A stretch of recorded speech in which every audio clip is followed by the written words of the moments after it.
Well, good morning everyone. Ian from DIY Home and Gardening. 9th of November, first day off for a couple of weeks. First time up the allotment since I did my video back in November. So yeah, if I turn the camera around and we can have a look at the state of the place.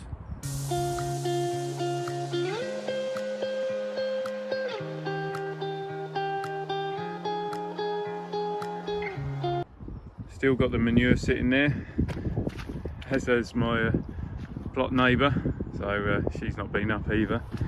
Well, you can see how wet it's been. Let's start here. I mean, not a lot to see, I guess, in probably a lot of these beds. You can see the odd sign of where the rhubarb was. There's a couple of leaves still hanging on the black currants. Artichoke, amazingly, is looking good.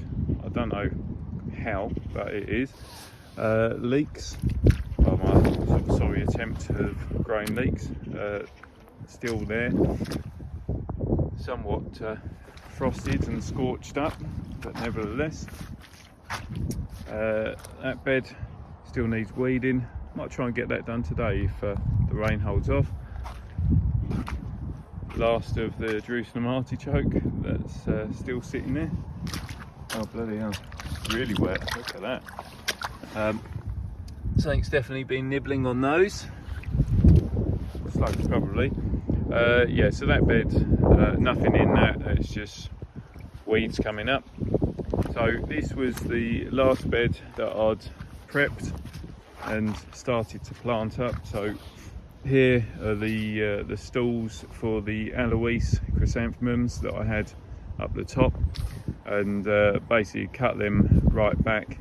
And I was so disappointed with the chrysanthemums this year that I've just got rid of most of them. So I'm literally just keeping a row of each of the colours, and then the rest of that bed, well, I'll bring the rest of the chrysanthemums over to there, and I'll just be down to one of these 3.6 metre beds as opposed to sacrificing a whole 6 metres. So I pulled the wheelbarrow out ready. My intention today is to move the last of that manure onto this bed, so I brought the drill up as well. So I'm just going to get the manure and well, mulch around the onions. So I've got the onions in there, the red cabbage, which amazingly have not been chomped too much. They obviously have been, but not loads. The perennial kale, still doing all right there.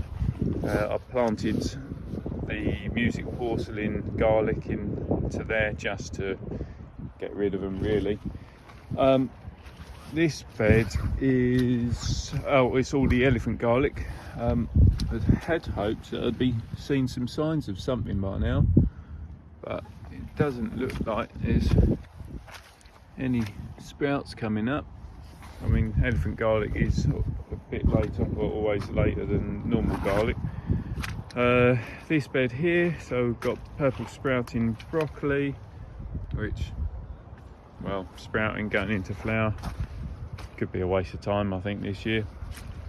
Oh, the perpetual spinach is looking good, really good, as is the Cavolo Nero.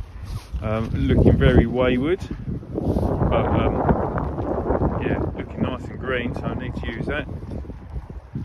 The not perpetual, the rainbow chard, looking very weather beaten, so need to get on and harvest that before that starts doing even more of that. So that is the only thing with the chard, is that when it gets the cold on it, it just goes to mush. So yeah, need to harvest some of that. Just chuck that there for the time being. These are the Brussels sprouts. I can't see there's going to be a lot on here for Christmas. Well, I might be wrong. Might have a few cherry sprouts, if that's the thing, but generally pretty rubbish. Probably last year of growing them, I reckon. So that's kind of the last of the stuff from spring planting. So in here is the garlic. squirrels obviously been through and pulled some of the labels out. So the mixture of the soft neck and hard neck. So they're all doing pretty good. Again, looking a little bit weather beaten, but they'll be fine. We've done that already. In here are the first batch here. There's a bit of a sign coming through. So they're shallots, and then this lot here is the Egyptian walking onions. So these were the sort of the bigger bulbs, and in this back section are the very much the little bulblets. So I'm not quite sure how much they will grow, whether they will really do that much for the coming season, well, next season. But certainly, you know, that looks pretty good to me, so I'm quite pleased on that. This bed here are onions. Have we got, oh look, a token gesture spike appearing. Oh, there's a few. There's a few coming up. Oh, well, that's good. Oh, actually, I don't know what batch that is. Go around the other side and have a look, because they're all looking pretty good, actually. Well, I'll say good, they're doing something. What are they? Oh, they're the sensu. So, sensu is this block here. So, they're actually well ahead of the red winter and the autumn champion, so that's interesting. These are the Welsh onions, which again it's another perennial planting. Slugs obviously loving them, a bit surprised on that, but yeah, it is what it is. Those don't know whether I ever spoke about them, but basically they had been elsewhere within the bed, and they were in the way, quite frankly. So lifted them up, divided them all up, or divided some up, and so that's given me, what has that given me? 15 plants, I think. Yeah, 15 plants. So should be cracking plants for next year. And Welsh onions, you literally use the foliage of, so you use the foliage much like you would do as a spring onion.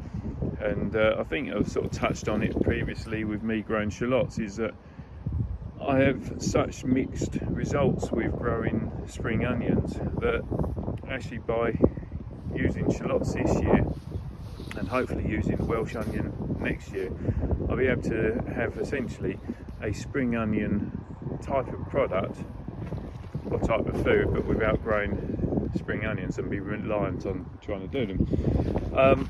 This bed here, well, this was had the sunflowers at the top end here, chrysanthemums, so Hennenberg and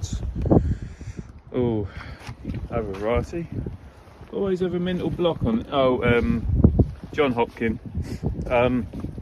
So yeah, they've sort of done their thing, finished flowering. You can see that. Well, I cut them back, and you can see the stalks are starting to re-sprout already, which is pretty amazing given the weather. These are my sort of winter flowering chrysanthemum, which looking very blackened. Definite frost and rust damage there, but they'll be fine for, well, hopefully they'll be fine for Christmas cut flower. So they're sort of doing their thing. So that is the last of the chrysanthemums to move down, and then here this is basically prepping the bed, getting the soil level up, as I have been sort of the last couple of years, what with the last allotment and this allotment. So digging out the subsoil, if you like. So that lot there, which is this year's worth of soil, compost and manure mix, hoof that out, literally drop in the fresh manure up to sort of 3/4 of the height, and then that soil then comes over the top of it. So you can see how wet and claggy it's obviously been over here. So yeah, that's as far as I've got, because obviously at the time didn't want to disturb those. And then this bed here is then going to become dahlias for next year. Just look how wet it is. This bed here is the strawberries. bit of dieback on here, but hopefully they survive. I mean, they're in barely any soil. They're just in the compost that they kind of got planted with, and those pots there, well, they're from the chili peppers, the peppers that have grown at home, that is, and just sort of cut the stems down, chuck the root ball there, and then they can break down. Just all this laying water. So compost heap, very exciting, and then that's a bit of manure. And you can see actually the sheep have come back over.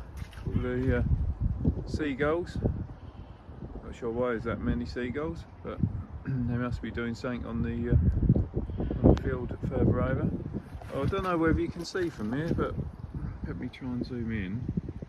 So over there, so we got that shed there, which was built as a bit of a hide for all the children that come over. So as said multiple times, the land's owned by an Orthodox Jewish owner, and what he does is that he brings coach loads of children from London down here to Essex onto the farm, and you know, just gives them that opportunity to interact with some animals, see animals which they don't have obviously in central London, and to, you know, I guess relax for a couple of days. And there's accommodation up the top there which he's built, and they can all stay up there. Anyway, he put that shed up in the, well, about, oh no, August he put that shed up, and I wasn't quite sure why. And what they've done on it is that it's got a rear entry to it, and then it's got screening to the front, but it's open screening, and in those little boxes there, well, they're all hives, beehives. So there's actually 12 beehives in that section there. There's a concrete pad they all sit on, and that is for another of the lads in the community who then keeps the bees. And so yeah, they've now got their own honey, or that's their plan. So they produced a little bit and gave us a jar of it last week actually. Kibby came and gave us a jar. But yeah, so they're looking to produce their own honey and, well, be more sustainable. And well, just down there you can see again, it's been having a really good tidy up. So much rubbish that would been left from previous owners, and all of this across here is all, well, was all scrub. So I think that was probably about 6 weeks ago they got some guys in to literally start clearing it all, copsing some of the well, some of the trees, and hang a general tidy. But yeah, hang a proper good tidy anyway, looking good. So anyway, slightly digressed, but just this is kind of, well, this is where we're at. Start of December. Looks all right, apart from all the laying water, and I guess that is the only concern, is the amount of water that is potentially could impact the garlic and onions and things like that. But anyway, that's it. So that is it, as I say. December. Where did that year go, or this year go? Unbelievable. I mean, the interesting thing is that I've managed to achieve everything in these videos this year, of videos on this plot, and this plot's a new plot. You know, we only started on here really in the February-March, you know, with the creations of the beds, getting the soil in and that sort of thing. Yeah, and it was going to be real touch and go, and you know, the first crops getting in here were the potatoes, which was a struggle getting the beds ready for the potatoes, and then it was a struggle for getting ready for the dahlias and the pumpkins, and it's always been a struggle and just in time. But I've got to say, I've been really pleased with how much crop has come out of here. You know, we have done really well out of it. And so hopefully, me being slightly organised sometimes, yeah, me being organised, hopefully getting the plan together, hopefully you know, getting the areas all prepped up, manured and dressed and whatnot, well, that should make next year so much easier. Fingers crossed. So yeah, hope you've liked the calendar year worth of allotment videos. Hopefully next year won't be quite so wet and we can enjoy a bit of sunshine together. If you have got any questions on how I do things or what I'm growing or anything else, then please send those questions to me. I always do my best to answer them for you. And you know, it's really nice to get so much engagement and feedback and different different questions and things from everyone who watches the video. So thank you so much for that. I am going to do a video which I've started penciling down a few ideas a while ago, actually, or not ideas, but a few things a while ago, on essentially, is having an allotment worth it? So that is the next video that I'll do, which again, I'm really hoping that some of you, well, all of you will enjoy it, but I'm hoping that some of you who don't have an allotment will kind of perhaps take stock of some of the bits that I'm doing, whether it's, you know, growing here on an allotment or just growing at home, and see that some of the things are really worthwhile to do. Anyway, yeah, thanks for watching the video. Hope you liked it. If you do like what I'm doing, then please subscribe to the channel.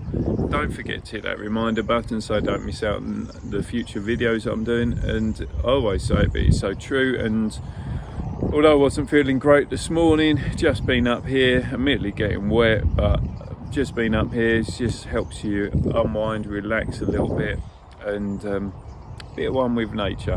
So whether that's raining or not, let's just clear some water off that. But yeah, till next time, bye for now.